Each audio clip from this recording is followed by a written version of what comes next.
Many imagine Socrates as a frail, bearded academic wrapped in a toga, calmly lecturing his students before drinking hemlock. It's a peaceful, highly sanitized image. Long before he was Athens' most famous philosopher, Socrates spent his physical prime as a heavily armed hoplite infantryman, fighting on the front lines of the Peloponnesian War. His decades of military service act as the literal testing ground for Western philosophy's concept of objective truth. The freezing mud and blood-soaked dirt of those battlefields provided the raw data for his worldview. To grasp the intellectual framework he built, we have to look past the academies and examine the physical violence that made his philosophy necessary in the first place. 5th-century Greece was tearing itself apart over a seemingly abstract debate. Parmenides argued for being, reality as a single, unmoving objective truth. Heraclitus championed becoming, a reality of total flux and chaos. The sophists weaponized becoming. If truth is entirely subjective, morality becomes mere personal preference. Justice reduces to local custom. Ultimately, whoever has the most power dictates the rules, and might makes right becomes the only functional law. This sophisticated nihilism operated like a lethal infection, rotting Athenian society from the inside out. The city required a defender, someone who could step into the physical extremes of human experience and prove that an objective standard of reality still held firm. In 432 BC, the Athenian army laid siege to the city of Potidaea. Cut off from supply lines in the dead of winter, the troops faced freezing temperatures and rampant disease. While the sophists lectured in comfortable dining rooms back home, the Athenian infantrymen were starving in the ice. Among those shivering men was a 38-year-old Socrates. Eyewitnesses recorded him marching barefoot over the frozen terrain, wearing only a light, threadbare cloak. One morning, trying to solve a complex problem, he stopped in his tracks and stood in a meditative trance for 24 straight hours, completely oblivious to the biting, freezing winter cold.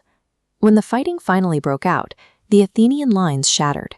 As the army scattered in a panicked retreat, Socrates moved against the chaotic tide. He waded directly into the violence to stand over a wounded young soldier named Alcibiades, single-handedly fighting off the enemy and saving the young man's life. Following the battle, the generals attempted to award Socrates the prize for preeminent valor. He refused it. Demonstrating a complete detachment from personal glory, he insisted the honor be given to Alcibiades instead. Socrates stood as the physical embodiment of being. While the physical world and the men around him collapsed into the panic of becoming, he acted as an unmoving, objective anchor of virtue. 8 years later, that objective anchor met its severest test. At the Battle of Delium, a superior Theban force routed the Athenian infantry.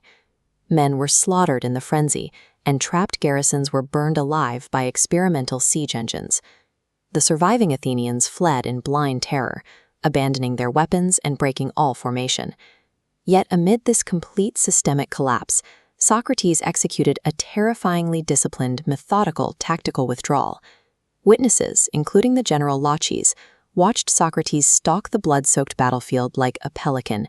He moved slowly, his eyes darting from side to side with such intense situational awareness and lethal calm that pursuing enemy troops entirely avoided him, preferring to chase down the panicked men instead.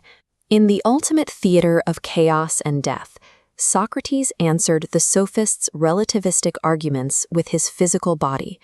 He proved that a human being can consciously choose to uphold an unchanging, objective standard of behavior, refusing to let the environment dictate his reality. That battlefield resilience provided the physical proof his younger students used to build the intellectual foundations of Western thought. They watched him endure the unendurable, providing a concrete baseline for their future theories. Plato translated his teacher's iron will into his theory of forms. He argued that eternal, unchanging truths, perfect concepts of justice, courage, and goodness, exist far above our chaotic, fluctuating world, accessible only to the disciplined mind. Aristotle then formalized Socrates' combat excellence into virtue ethics. He proposed that a good life is achieved by fulfilling your essential human function bravely and rationally, completely independent of external circumstances or physical suffering.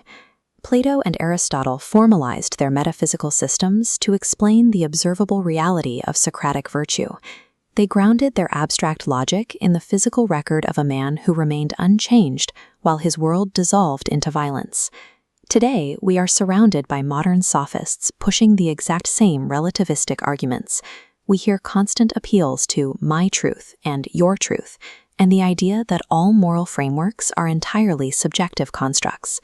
By the late 19th century, Friedrich Nietzsche announced the total arrival of becoming, identifying nihilism as the dark companion of a world where God is dead, and nothing, not even truth, remains fixed. Socrates treated the pursuit of truth as a martial discipline, the construction of an inner citadel meant to withstand the most violent forces of his era.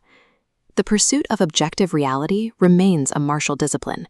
It requires us to find a truth solid enough to hold our ground on, no matter what chaotic forces charge at us.